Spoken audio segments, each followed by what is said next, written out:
आप सभी साथियों को जय श्री राम। आज के इस वीडियो में हम एमएससी मैथमेटिक्स फाइनल ईयर का जो आपका पेपर है रिलेटिविटी एंड कॉस्मोलॉजी, उसकी जो यूनिट फर्स्ट हमारी रनिंग में, उसका ये लेक्चर थर्ड है। और इस लेक्चर थर्ड में हम टॉपिक पे डिस्कस करने वाले हैं रिलेटिविस्टिक कंपोजिशंस यानी रिजल्टेंट, ठीक है, ऑफ ए पैरेलल वेलोसिटी। मतलब क्या है, अगर मैं तीन फ्रेम लेके चलूँ, सपोज एक फ्रेम एस है, एक एस डैश है और एक एस डबल डैश है, ठीक है। तो अगर एस डैश फ्रेम एस के रेस्पेक्ट में यानी एस के रिलेटिव वी वेलोसिटी से मूव कर रही है और एस डबल डैश फ्रेम जो है वो एस डैश के रेस्पेक्ट में वी डैश वेलोसिटी से मूव कर रही है, तो उस केस में जो एस डबल डैश है वो एस के रेस्पेक्ट में किस वेलोसिटी से मूव करेगी, ठीक है, वो वेलोसिटी हमको कैलकुलेट करनी होगी। ओके, तो उसके लिए सबसे पहले मैं इसको डायग्राम से एक्सप्लेन करता हूं। तो उसके लिए ये मैं ड्रॉ कर रहा हूं इधर। सबसे पहले तो मैं सिस्टम एस जो है, एस फ्रेम, उसके लिए कोऑर्डिनेट एक्सिस ड्रॉ कर रहा हूं।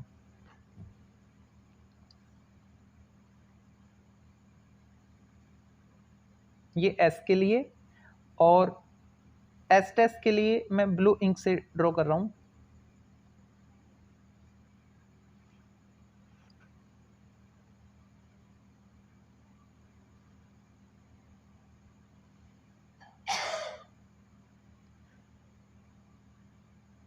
और ये एक्स के लॉन्ग वही है,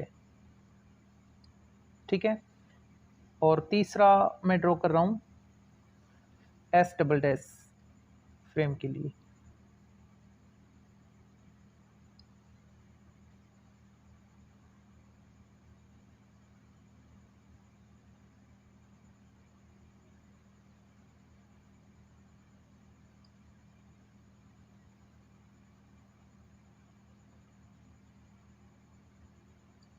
ठीक है, ओके, ये मैंने ड्रॉ किए हैं, तो इंडिकेट भी कर देता हूं साथ के साथ। ये तो है फ्रेम एस, ये है एस डैश ब्लू वाला, और ब्लैक वाला है एस डबल डैश फ्रेम, ठीक है। ये तीनों में वाई एक्सिस हैं, तो इसको तो मैं वाई से, इसको वाई डैश से और इसको वाई डबल डैश से डिनोट कर रहा हूँ। ओके, और ये तीनों में एक्स वाला है, तो लिखा मैंने एक्स, एक्स डैश और एक्स डबल डैश, ठीक है। चाहो तो आप एरो लगा सकते हो अलग अलग।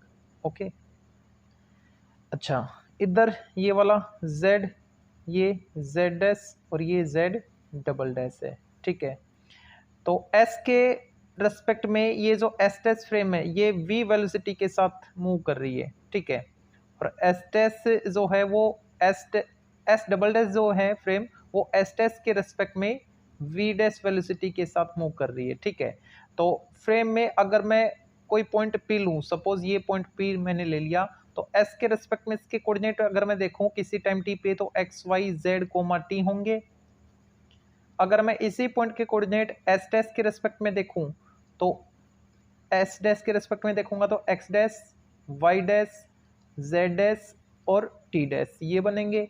और अगर मैं डबल डैश की बात करूं तो बनेंगे x double dash, y double dash, z double dash and t double dash, ये बन जाएंगे, ठीक है। तो अब ये जो चीज हमने यहाँ पे मेंशन की डायग्राम में, इनको एक बार लिख लेते हैं। लेट अस कंसिडर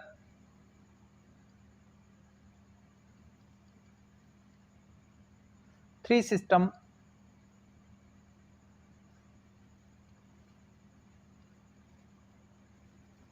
एक तो एस है, एक एस डैश है और एक एस डबल डैश है। S, S dash and S double dash, where जो एस डैश है ना वो मूविंग पोजीशन में, किसके रिस्पेक्ट में, एस के रिस्पेक्ट में या एस के रिलेटिव, ठीक है। एस डैश इज मूविंग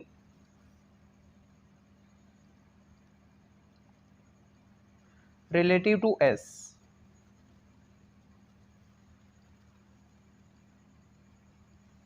ठीक है। किस वेलोसिटी के साथ, विद वेलोसिटी v,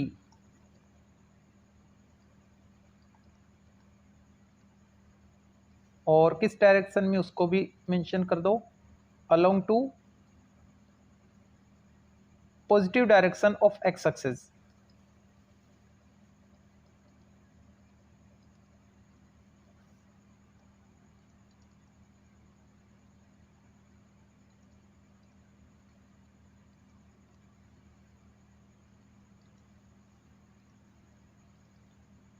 ठीक है।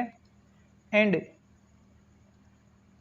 जो एस डबल डैश फ्रेम है, अब उसके लिए बता दो, S double dash is moving relative to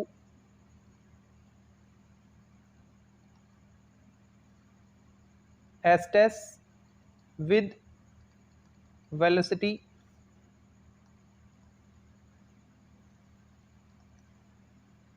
v dash along to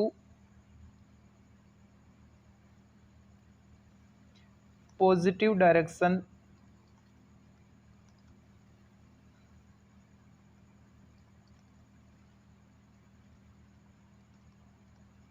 of x axis। ठीक है। अब जो हमने पॉइंट के कोऑर्डिनेट लिए थे उनको मेंशन कर दो। Late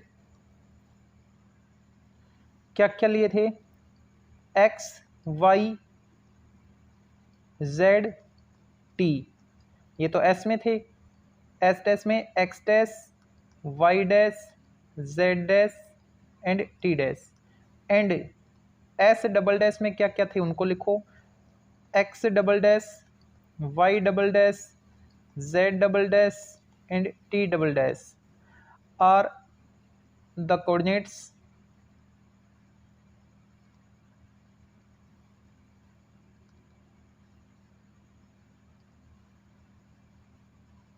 of an event, suppose p event है, ठीक है, इन सिस्टम तीनों में रिस्पेक्टिवली। ओके, तो इसको नेक्स्ट पेज में लिखते हैं, event p in system s s dash and s double dash respectively, RESP dot समझ जाना रेस्पेक्टिवली, ठीक है। देयरफॉर अब हम क्या जानते हैं, जो लॉरेंज ट्रांसफॉर्मेशन है उसकी हेल्प से, ठीक है, क्या लिखेंगे देखो, therefore by the Lorentz transformation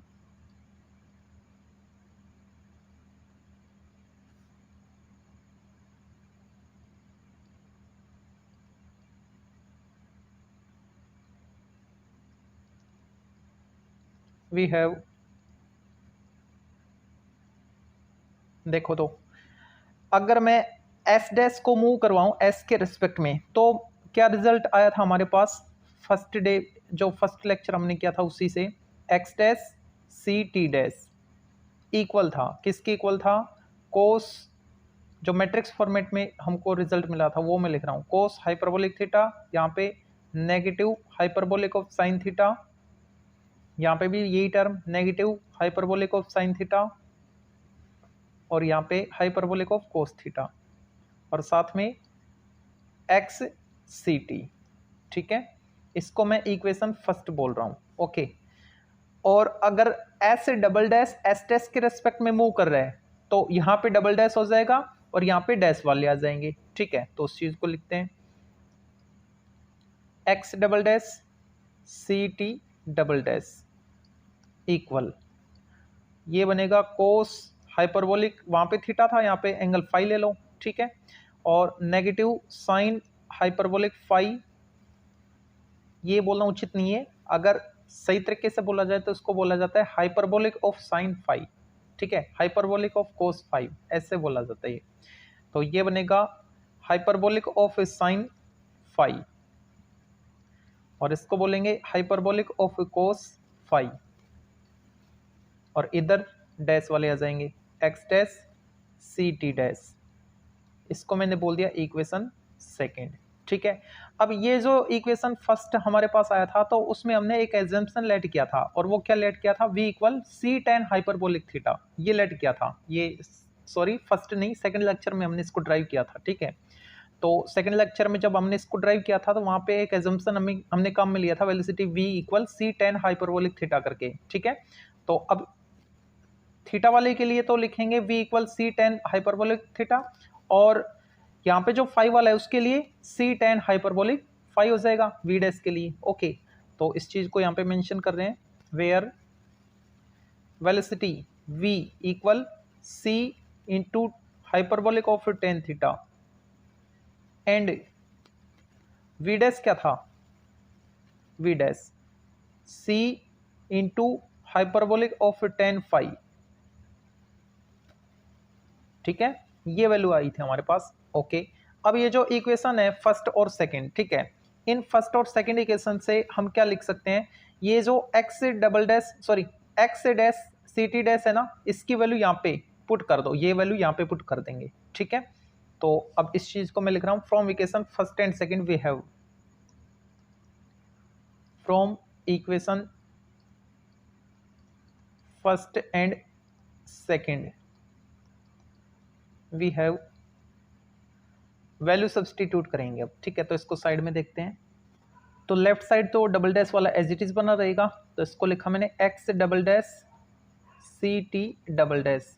ठीक है, और राइट साइड ये वाली टर्म एज इट इज रहेगी, हाइपरबोलिक ऑफ कोस फाई, और इसके नीचे negative hyperbolic of sine phi, इधर भी negative hyperbolic of sine phi, और ये हाइपरबोलिक ऑफ कोस फाई, और यहाँ पे वैल्यू सब्सटीट्यूट करेंगे। ठीक है, तो यहाँ पे क्या बन जाएगा, ये स्पेस तो नहीं है, तो इसके साथ इनटू करके आपको लिखना है। यहाँ से मैं लिख रहा हूँ थीटा वाली टर्म्स आ जाएंगी, हाइपरबोलिक ऑफ कोस थीटा, और ये बनेगा negative hyperbolic of sine theta, और ये negative hyperbolic of sine theta, और ये बन जाएगा हाइपरबोलिक ऑफ कोस थीटा, और इसके साथ एक्स सी टी आ गया, ये टर्म आ गई हमारे पास। जब मैं इस मैट्रिक्स को इससे मल्टीप्लाई करूंगा तो क्या मिलेगा मेरे को, इसको इससे मल्टीप्लाई करूंगा तो ये बनेगा hyperbolic cos phi into hyperbolic cos theta. ठीक है, फिर माइनस माइनस प्लस, इसको इससे करूंगा तो hyperbolic sine phi into hyperbolic sine theta positive, यानी ये वाली टर्म इसके साथ मल्टीप्लाई प्लस ये वाली इसके साथ मल्टीप्लाई। ठीक है, अगर मैं जनरली बात करूं तो विदाउट हाइपरबोलिक फंक्शन तो हम क्या आइडेंटिटी अप्लाई करते हैं, cos A cos B plus sine A sine B के लिए कोस ए माइनस बी, लेकिन हाइपरबोलिक जब भी आ जाएगा तो कोस A cos B plus sine A sine B को हम कोस ए प्लस बी से डिनोट करते हैं हाइपरबोलिक में। ठीक है, तो यहाँ पे दोनों प्लस वाली टर्म आ रही है तो हाइपरबोलिक के लिए प्लस बनेगा, अगर हाइपरबोलिक फंक्शन नहीं होता तो बीच में माइनस आ जाता, ए माइनस बी फॉर्मेट बनता। ठीक है, तो इसकी जो आइडेंटिटी है उसको मैं लिख रहा हूं यहाँ पे अप्लाई करके, hyperbolic of cos theta plus five बन जाएगा।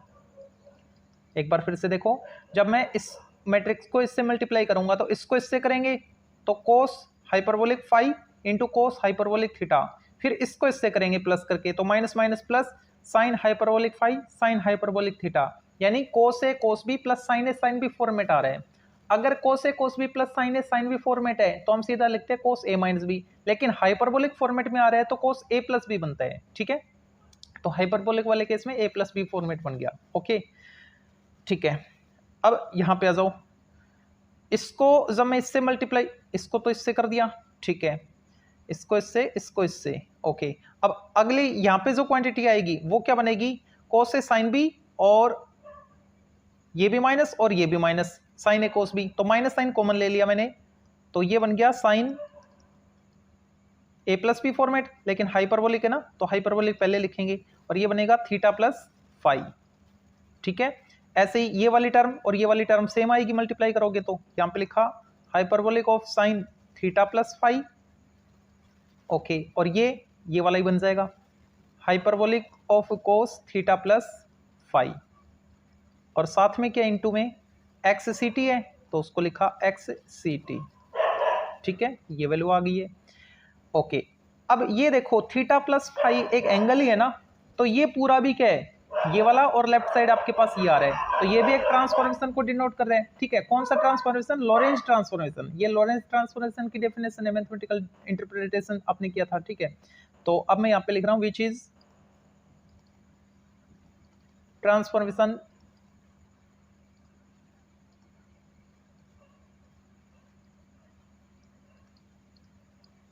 और ये जो ट्रांसफॉर्मेशन है कहां से कहां होगा, S to S double dash होगा, from S to S double dash. ठीक है, S to S double dash, और किस टाइप का transformation? Lorentz transformation is also Lorentz transformation. ये पूरा लिखना आप, ट्रांसफॉर्मेशन। चलो मैं लिख देता हूं।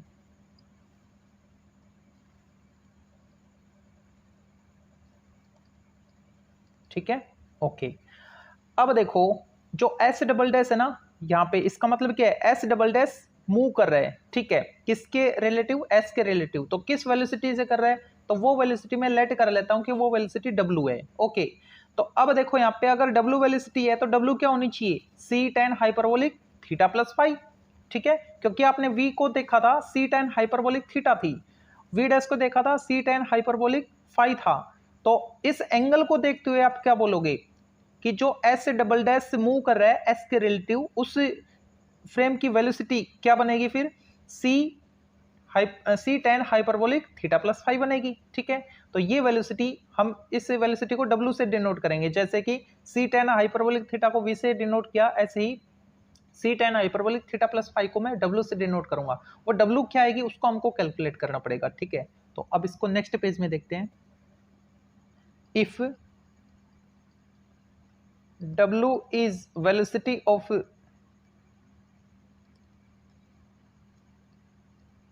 S double dash with respect to S, ठीक है, देन तो W को हम क्या लिखेंगे? C ten hyperbolic theta plus five. Okay, अब इस W को हम कैलकुलेट करना चाहेंगे, तो यहां पे लिखा मैंने W इक्वल टेन हाइपरबोलिक ए प्लस बी के आइडेंटिटी में अप्लाई कर रहा हूं, तो ये C तो मल्टीप्लाई में, इसको मैंने एज इट इज लिखा और इसको अब मैं ओपन कर रहा हूं, तो ये बनेगा tan A plus tan B format, यानी tan hyperbolic theta plus tan hyperbolic five, यानी hyperbolic of tan theta plus hyperbolic of tan five upon, अगर टेन की मैं विदाउट हाइपरबोलिक फॉर्म की बात करूं तो नीचे यहाँ पे प्लस है तो नीचे माइनस आएगा, वन माइनस टेन ए टेन बी फॉर्मेट, लेकिन हाइपरबोलिक है तो प्लस ही आएगा, ठीक है। तो यहाँ पे लिखा मैंने one plus hyperbolic of tan theta into hyperbolic of tan five, ये इसकी आइडेंटिटी है, ठीक है, ये आ गया हमारे पास। ओके, अब ये जो c है इस c को मैं अंदर मल्टीप्लाई कराऊंगा तो न्यूमरेटर के दोनों टर्म से मल्टीप्लाई हो जाएगा, तो इसको लिखा मैंने W इक्वल, ये बन गया c tan hyperbolic of tan theta plus c into hyperbolic of tan five, और डेनोमिनेटर में क्या टर्म आएगी? एक मिनट,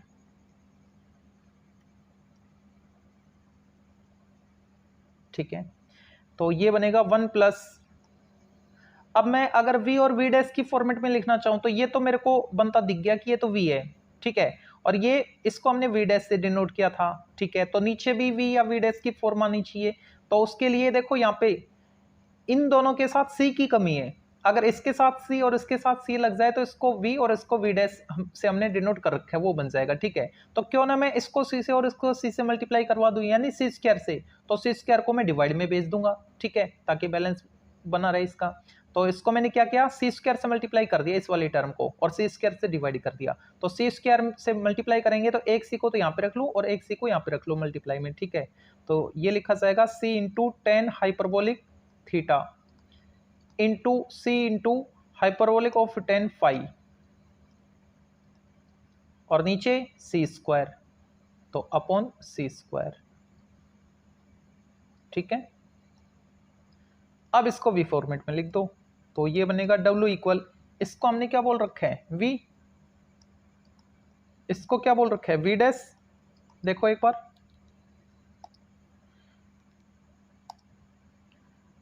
सी टेन हाइपरबोलिक थीटा को V और सी टेन हाइपरबोलिक फाइव को V डैश, तो इसको V और इसको V डैश लिखा मैंने, नीचे क्या आएगा डिनोमिनेटर में? वन प्लस ये बन गया V इंटू V डैश, तो लिखा V डैश और नीचे सी स्क्वायर, नीचे सी स्क्वायर की टर्म है, इसको लिखा। ओके, तो ये हमारे पास जो वेलोसिटी आई, किसकी वेलोसिटी है? ये एस डबल डैश की वेलोसिटी है जब एस डबल डैश मूव कर रही है इस W वेलोसिटी के साथ, किसके रिलेटिव? एस के रिलेटिव, ठीक है। ओके, यही फॉर्मूला हमको ड्राइव करना था। तो एक दो लाइन इसकी और लिख लेते हैं साइड में। Which is the required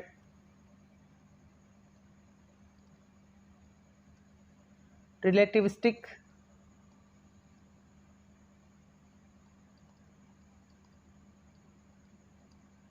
composition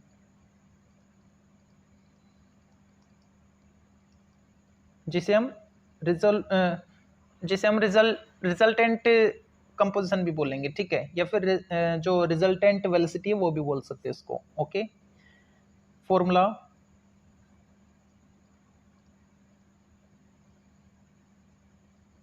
of parallel velocities. Parallel velocities का मतलब ये है कि एक ही डायरेक्शन में मूव कर रही हैं तीनों ही। जैसे एस डैश और एस डबल डैश हमने ली थी, तो एस डैश एक्स डायरेक्शन में और एस डबल डैश भी एक्स डायरेक्शन में मूव कर रही थी, उसकी बात कर रहे हैं पैरेलल की, ठीक है। अब देखो यहाँ पे एक दो केस पे डिस्कस करते हैं। अगर जो वेलोसिटी हमने ली, ठीक है, वो बहुत कम हो, किससे, सी से। यहाँ पे सी का मतलब क्या है, जो प्रकाश लाइट है उसकी बात की जा रही है, ठीक है। प्रकाश लाइट उल्टा बोल गया मैं।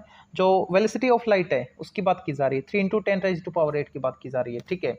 एंड वी डैश जो है वो भी छोटा हो, V dash also less than C, then तो डब्ल्यू क्या बन जाएगा।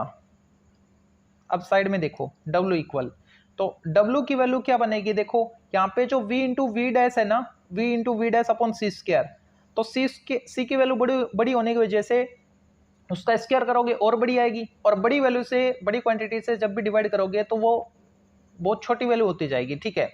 लेकिन सी की कंपैरिजन में ये तो बहुत छोटे बता रहे हैं v और v डैश, तो ये वाली टर्म जो है v डैश अपॉन सी स्क्वायर ये 0 हो जाएगी। तो ऊपर क्या बचा, v प्लस वी डैश, और नीचे 1 प्लस 0, यानी v प्लस वी डैश बचेगा आपके पास, ठीक है। तो ये इसका पर्टिकुलर केस है। ओके, तो अब हम बात करेंगे जो रिजल्ट्स हैं, यानी कंसिक्वेंसेस ऑफ कंपोजिशन फॉर्मूला, उस पे, ठीक है। तो उसकी बात करते हैं अब। तो अब भी हमारे पास जो रिजल्ट आया, रिलेटिविस्टिक कंपोजिशन फॉर्मूला जो आया उसी से हम रिजल्ट निकालेंगे। तो वहीं से हम स्टार्ट करें। द रिलेटिविस्टिक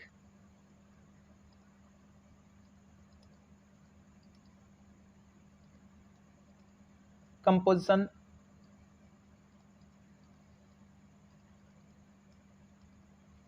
फॉर्मूला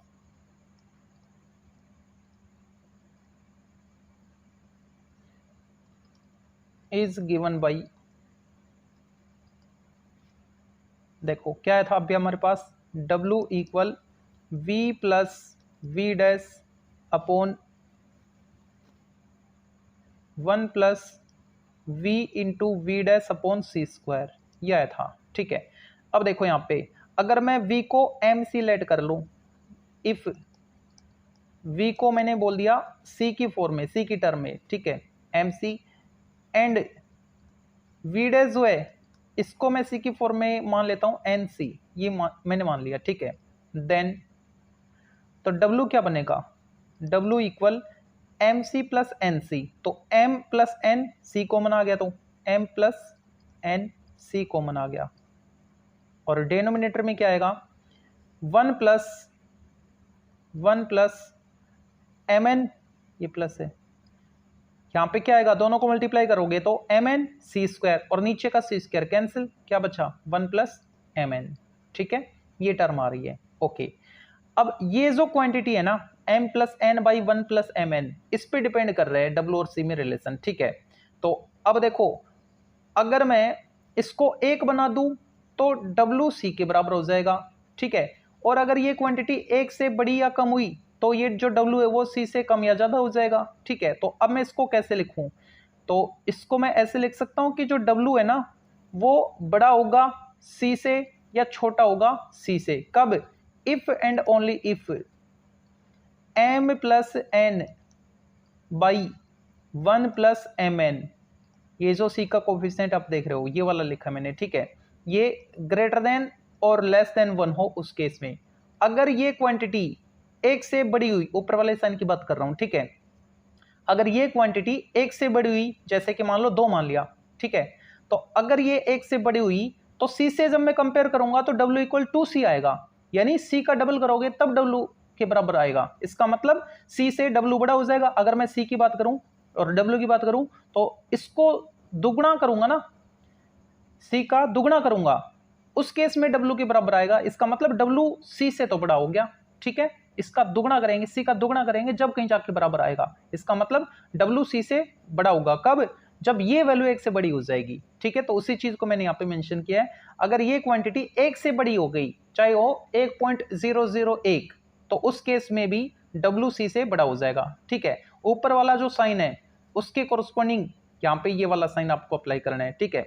अगर ये क्वांटिटी एक से बड़ी होगी तो W सी से बड़ा होगा, और अगर ये क्वांटिटी एक से छोटी होगी तो W सी से छोटा हो जाएगा। ये मतलब है इसका, ठीक है। अब इसको थोड़ा और सोल्व करते हैं। ये टर्म एज इट इज चलती जाएगी और इधर मैं लिखूंगा इफ एंड ओनली इफ, मैंने डिनोमिनेटर को इधर भेजना है, ठीक है। तो ये बनेगा m plus N greater than और लेस देन, ये बन जाएगा 1 प्लस एम एन। ये वैल्यू आ गई हमारे पास, ठीक है, ओके। अब मैं क्या कर रहा हूं, देखो इस टर्म को हटा रहा हूं, तो यहां पे 0 बनाऊंगा तो इस टर्म को इधर लेके आऊंगा, ठीक है। तो अब साइड में देखते हैं इसको, तो इधर लेफ्ट साइड तो था आपके पास W ग्रेटर देन और लेस देन C, और इधर था इफ एंड ओनली इफ, यही चल रहा है। और यहां पे मैंने 0 कर दिया, ये वाला साइन एज इट इज। तो पहले से जो टर्म थी उसको लिखा मैंने 1 प्लस एम एन, और ये इधर आएगा तो माइनस हो जाएगा m प्लस एन, ठीक है।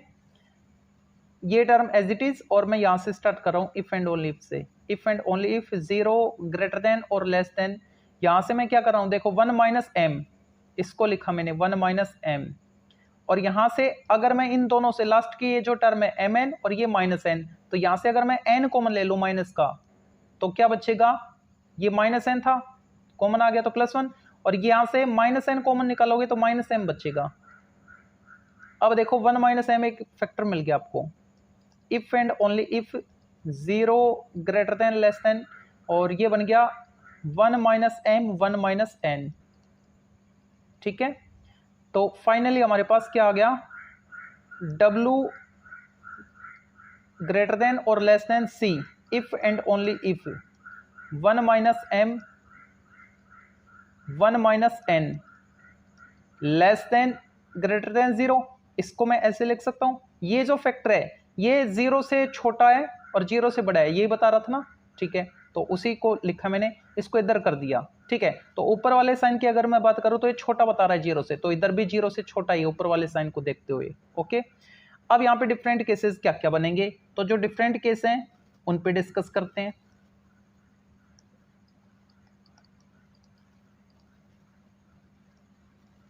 डिफरेंट केसेस, तो डिफरेंट केस में केस नंबर 1, केस फर्स्ट, और वो केस फर्स्ट क्या, अगर मैं m और n दोनों को ही एक से बड़ा ले लूं, ठीक है, तो ये नेगेटिव क्वांटिटी, ये negative quantity, negative negative positive हो जाएगा, ठीक है। तो ये पूरा 0 से बड़ा आएगा, पॉजिटिव वाला मतलब नीचे वाला साइन आएगा, तो नीचे वाला साइन आएगा तो यहाँ भी नीचे वाला sign W less than C हो जाएगा। एक केस तो ये है, ठीक है, इस चीज को यहाँ पे लिखना है हमको। इफ अगर m भी एक से बड़ा हो गया और जो n है वो भी एक से बड़ा हो गया, देन तो उस केस में ये जो फैक्टर है 1 minus m into 1 minus n, ये पॉजिटिव हो जाएगा ग्रेटर देन 0, क्योंकि आपने क्या बोला है यहाँ पे, m की वैल्यू एक से बड़ी और n की वैल्यू भी एक से बड़ी। अगर मैं एक में से एक से बड़ी वैल्यू माइनस करूंगा तो नेगेटिव क्वांटिटी, ऐसे यहाँ पे ये भी नेगेटिव क्वांटिटी, दोनों का प्रोडक्ट पॉजिटिव क्वांटिटी आएगी जो कि ग्रेटर देन 0 होता है, पॉजिटिव है तो, ठीक है। तो अगर ये फैक्टर पॉजिटिव है, यानी नीचे वाला साइन आपने अप्लाई किया है, तो इधर भी नीचे वाला साइन आपको लेना पड़ेगा, मतलब W लेस देन C हो जाएगा, ठीक है। This implies W less than C, okay. तो अगर M और N दोनों ही एक से बड़े आएंगे तो उस केस में जो W है वो C से छोटा आएगा, ओके। ये केस फर्स्ट आ गया। और अगर मैं दोनों को ही एक के बराबर ले लूं, M को भी और N को भी, तो W C के बराबर हो जाएगा, क्यों, क्योंकि ये फैक्टर 0 बन जाएगा, ये एग्जैक्ट 0 है, इसका मतलब ये एग्जैक्ट C के बराबर हो जाएगा, ठीक है। तो ये केस सेकंड बनेगा, तो इसको नेक्स्ट पेज पे देखते हैं अब। Case second, if m equal 1 और n इक्वल 1, देन अगर दोनों एक के बराबर हो जाए या कोई भी एक एक के बराबर हो जाए तो भी जीरो ही बनना है इसको। दो फैक्टर थे ना हमारे पास, 1 माइनस एम 1 माइनस एन, या तो दोनों एक के बराबर हो जाए या कोई भी एक एक के बराबर हो जाए तो उससे भी जीरो मिलेगा। Then 1 minus m 1 minus n, ये जीरो आएगा। और अगर ये एग्जैक्ट जीरो आ रहा है तो डब्ल्यू सी के बराबर आएगा। ये केस सेकंड हो गया, ठीक है। केस थर्ड, केस थर्ड में देखो, अगर मैं m को तो एक से छोटा ले लूं और n को भी एक से छोटा ले लूं, देन तो जो हमारे पास फैक्टर था 1 माइनस एम और 1 माइनस एन, ये फैक्टर था हमारे पास। एक से छोटा यहां पे पुट करो तो पॉजिटिव, एक से छोटा यहां पे पुट करो पॉजिटिव, दोनों का प्रोडक्ट पॉजिटिव है तो ये फैक्टर भी पॉजिटिव आएगा, ठीक है। और अगर ये पॉजिटिव आ गया तो पहले वाला केस बन गया, जो W है वो लेस देन C हो जाएगा, ठीक है। ये देखो एक बार फिर से, यहां पे अगर ये पॉजिटिव क्वांटिटी है यानी जीरो से बड़ा नीचे वाला साइन, तो यहां भी नीचे वाला sign W less than C वाला आ जाएगा, ठीक है। तो यहां पे क्या मिलेगा, W लेस देन C। ये आ गया केस थर्ड। एक केस और देख लो, केस फोर्थ। फोर्थ केस में कोई भी एक से छोटा और कोई भी एक से बड़ा हो, जरूरी नहीं m ही एक से छोटा हो n एक से बड़ा हो, कोई भी केस हो सकता है, डिफरेंट है, मतलब एक से बड़ा है तो एक से छोटा है। m लेस देन 1, ठीक है, ओके। और जो n है वो ग्रेटर देन 1 है, ओके, ये कह रहा है। तो उस केस में 1 माइनस एम और 1 माइनस एन, ये क्या बनेगा, देखो m एक से छोटा पॉजिटिव, n एक से बड़ा negative, positive negative negative, less than zero, ये वाला केस आ गया। अगर ये लेस देन जीरो है देन, तो देखो लेस देन जीरो में क्या केस था आपके पास, लेस देन जीरो में ऊपर वाला साइन है ना, तो ऊपर वाला साइन यानी W C से बड़ा हो जाएगा, W ग्रेटर देन C, ये केस 4 हो गया, ठीक है। अब इन पर बेस्ड एक दो एग्जाम्पल और देख लेते हैं। तो दो एग्जाम्पल हमने कर लिए थे पिछले लेक्चर तक, अब देखते हैं example 3। If small u and small v be the parallel velocities in the same direction and capital V is their resultant velocity, okay, given by, ये रिलेशन आपको दिख है, ठीक है। देन तब हमको क्या फाइंड करना है, deduce relativistic composition formula for parallel velocities, जो हमने फॉर्मूला ड्राइव किया था उस टाइप का फॉर्मूला हमको लेके आना है u v और कैपिटल V में, ठीक है। तो क्या दृक है, ये रिजल्ट आपको दृक है, तो इसी से हम स्टार्ट करेंगे। गिवन दैट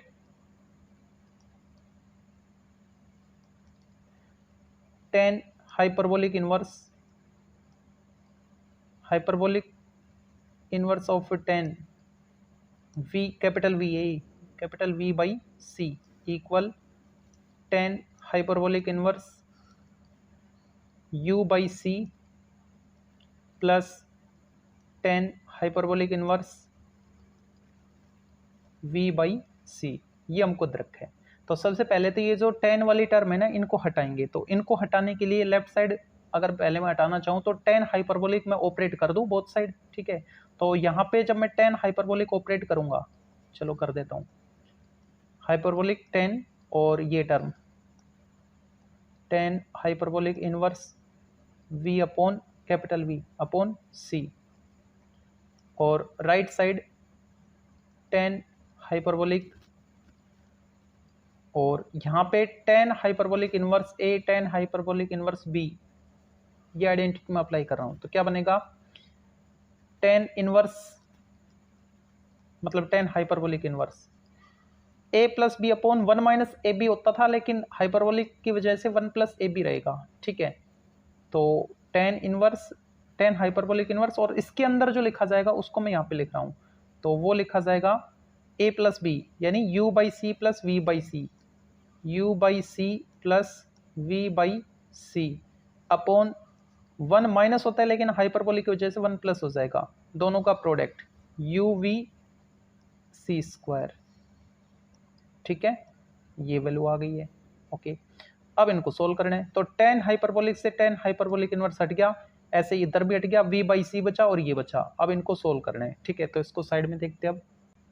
तो लेफ्ट साइड तो कैपिटल v बाई सी है, उसको लिखा, और राइट साइड क्या आएगा, u by c plus v by c upon, अब इनको मल्टीप्लाई करूंगा तो बनेगा one plus u v upon सी स्क्वायर।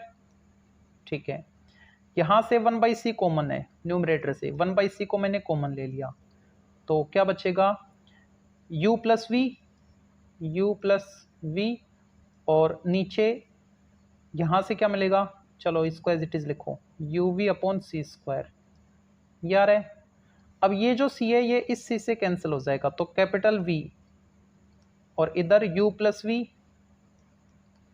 और नीचे one plus u v upon सी स्क्वायर। इसी टाइप का तो था, वहां पे यू वी की जगह v और v डैश थे। ओके, यहाँ पे u और v रखे तो उसी फॉर्मेट का आ रहा है।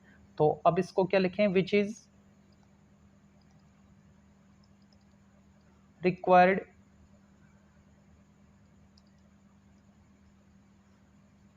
यहाँ पे आ जाएगा relativistic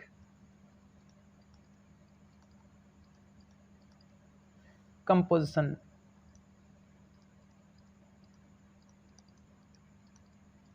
formula for parallel velocities.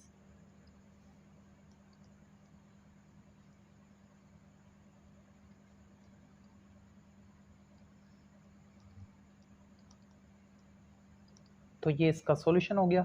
ठीक है, एक एग्जांपल और देखते हैं जो कि एग्जाम में पूछा भी गया है। तो एग्जांपल 4 में क्या बोल रखा है, देखो, prove that the set of special Lorentz transform forms the group. कि हमको प्रूव करना है कि जो स्पेशल लॉरेंज ट्रांसफॉर्म है वो ग्रुप की फॉर्म में लिखा जा सकता है, या फिर वो ग्रुप की प्रॉपर्टीज को सेटिस्फाई करता है, ये हमको प्रूव करना है। ठीक है, तो जो ग्रुप की 4 प्रॉपर्टी है उनको हम वन बाई वन प्रूव करेंगे। ठीक है, तो सबसे पहले तो हम कोई भी ट्रांसफॉर्म लेंगे, है ना, उस ट्रांसफॉर्मेशन को हम स्पेशल लॉरेंज ट्रांसफॉर्मेशन बताने के लिए क्या लिखेंगे, जो स्टैंडर्ड उसकी फॉर्मेट थी, मैट्रिक्स फॉर्मेट, उसको हम लिखेंगे। ठीक है, तो अब इस चीज को मैं यहाँ पे लिख रहा हूँ, the any transformation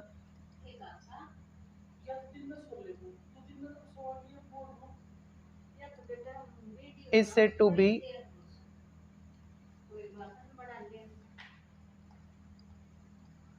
special Lorentz transform.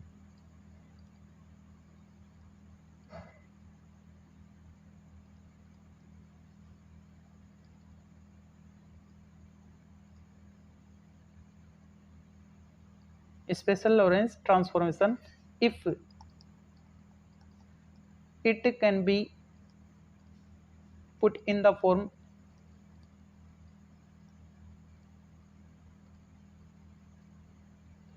अब वो फॉर्म कौन सी थी, x dash C T dash वाली, वो हम लिखेंगे यहाँ पे इक्वल, इधर क्या था, हाइपरबोलिक ऑफ कोस थीटा, यहाँ पे था negative hyperbolic of sine theta, यहाँ पे था negative hyperbolic of sine theta, और यहाँ पे हाइपरबोलिक ऑफ कोस थीटा, और इसके साथ यहाँ पे टर्म मल्टीप्लाई थी एक्स सी टी वाली। ठीक है, और इसको मैंने बोल दिया ए थीटा और एक्स सी टी। अब यहाँ पे ए थीटा के बारे में बता दो कि जो ए थीटा है ये वाला फॉर्मेट है। ठीक है, where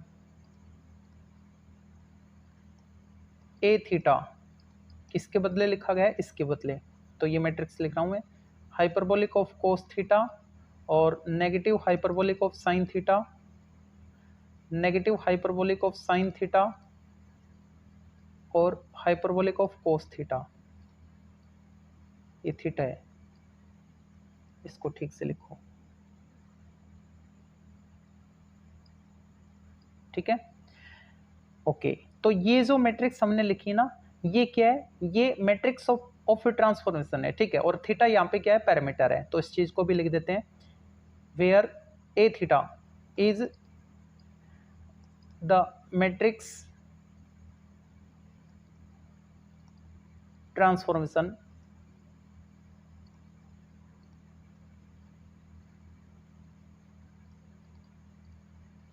and theta is parameter।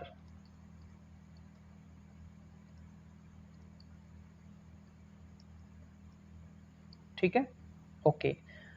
तो अभी तो हमने जो स्पेशल लोरेंज ट्रांसफॉर्मेशन थी उसकी जो स्टैंडर्ड फॉर्मेट थी उसको हमने लिखा है, ठीक है। अब इस फॉर्मेट पे हम वो जो चारों प्रॉपर्टी हैं उनको अप्लाई करेंगे। तो सबसे पहले बात करते हैं क्लोजर प्रॉपर्टी को, तो इसको साइड में देखते हैं। तो number 1 closure property.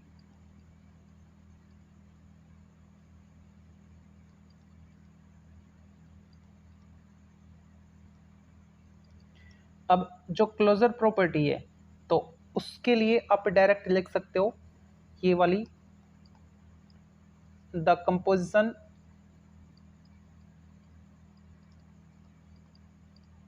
Of two successive, ये SU है, SU special Lorentz transformation is also a special Lorentz transformation. अब उसका रीजन बता दो। बिकॉज जैसे कि ए थीटा, अभी ए थीटा हमने लिखा है उसको मैं यहाँ पे लिख रहा हूँ hyperbolic of cos theta negative hyperbolic of sine theta, और इधर भी negative hyperbolic of sine theta, और कॉर्नर में हाइपरबोलिक ऑफ कोस थीटा, ठीक है। एंड अगर मैं दूसरा फॉर्मेशन लिखूं ए फाई फॉर्मेशन, तो वो क्या बनेगा, एंगल चेंज हो जाएगा, hyperbolic of cos phi negative hyperbolic of sine phi negative hyperbolic of sine phi और हाइपरबोलिक ऑफ कोस फाई, ठीक है। देन अब अगर मैं इन दोनों को मल्टीप्लाई करूं, यानी ए थीटा इंटू ए फाई, तो क्या बनेगा देखो, इसको इसके साथ मल्टीप्लाई करेंगे है ना, और मल्टीप्लाई करेंगे तो वही फॉर्मेट आएगा ए प्लस बी फॉर्मेट वाला। तो उसको लिखा मैंने cos hyperbolic theta plus phi, और यहाँ पे आएगा negative hyperbolic of sine theta plus phi, और यहाँ पे भी negative sine hyperbolic theta plus phi, और यहाँ पे ये इसके साथ माइनस नहीं है, बीच में स्पेस भी है, ये सेकेंड एलिमेंट है A12 वाला, ठीक है।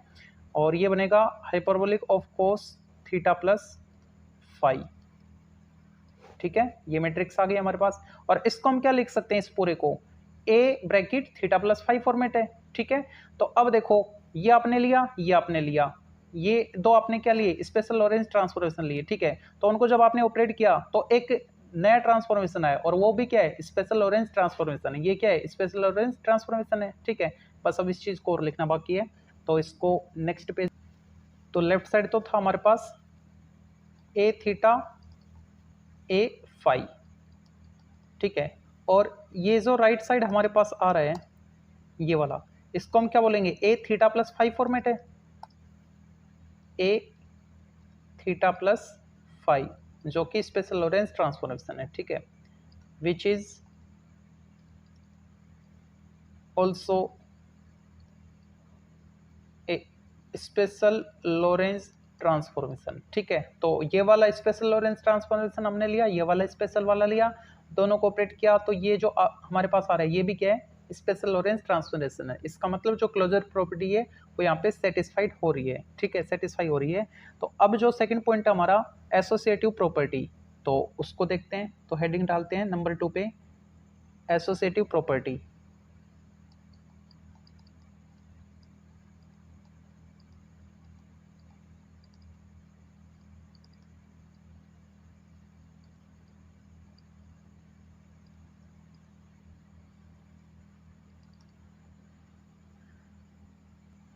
तो एसोसिएटिव प्रॉपर्टी में हम अच्छे जानते हैं कि कोई भी ट्रांसफॉर्मेशन का सेट हो वो एसोसिएटिव प्रॉपर्टी को फॉलो करता है, ठीक है, बस इतना सा लिखना है। तो यहाँ पे मैं लिख रहा हूँ the associative property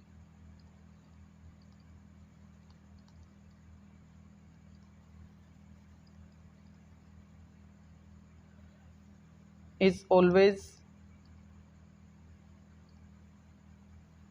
satisfying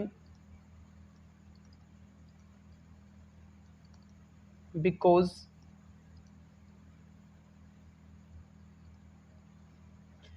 the set of transformation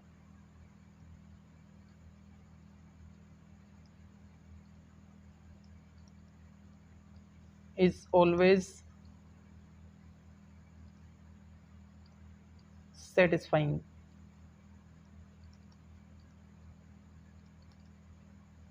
associativity,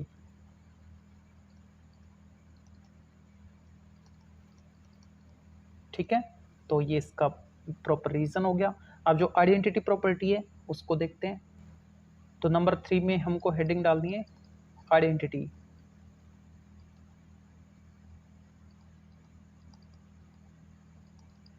और आइडेंटिटी के लिए क्या करोगे, जो थीटा है ना उसको आप जीरो की इक्वल लेके चल लो, ठीक है, जैसे ही थीटा को जीरो की इक्वल लेके चलोगे तो आपको आइडेंटिटी मैट्रिक्स मिल जानी चाहिए, ठीक है।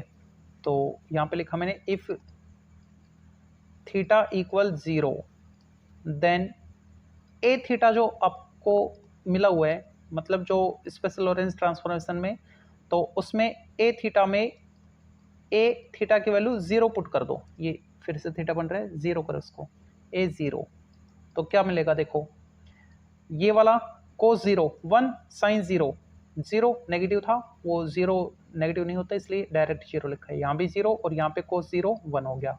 अब बताओ ये क्या है, आइडेंटिटी मैट्रिक्स है ना, इज एन आइडेंटिटी मैट्रिक्स,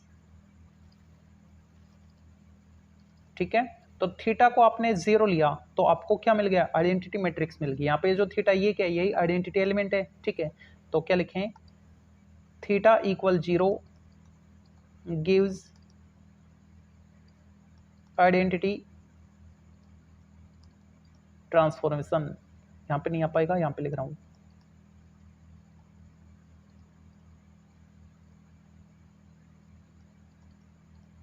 ठीक है। नंबर 4 में जो इनवर्स वाला है ना उसको हम लिखेंगे इनवर्स ट्रांसफॉर्मेशन या फिर इनवर्स एलिमेंट। इनवर्स एलिमेंट मिल जाएगा तो उससे इनवर्स ट्रांसफॉर्मेशन फाइंड हो जाएगा, ठीक है। तो नंबर 4 को नेक्स्ट पेज पे देख लेते हैं। नंबर 4 इनवर्स एलिमेंट या फिर इनवर्स ट्रांसफॉर्मेशन।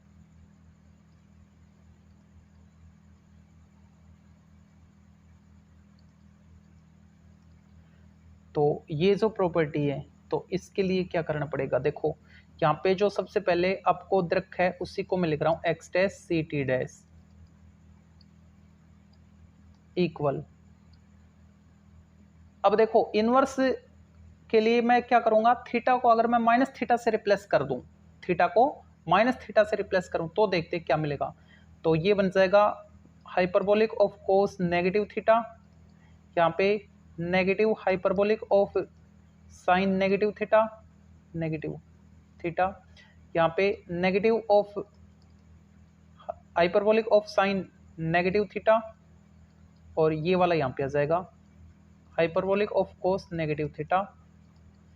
और इधर क्या था, इधर था हमारे पास एक्स सी टी, उसको लिखा, ठीक है। तो ये तो पूरा क्या बन गया, ए नेगेटिव थीटा बन गया, ठीक है। और ये क्या है, एक्स सी टी है, और यही क्या है, यही इनवर्स ट्रांसफॉर्मेशन है किसका, ए थीटा का, ठीक है। क्यों, अभी पता लगेगा। तो इसको पहले मैं लिख देता हूं, इज इनवर्स ट्रांसफॉर्मेशन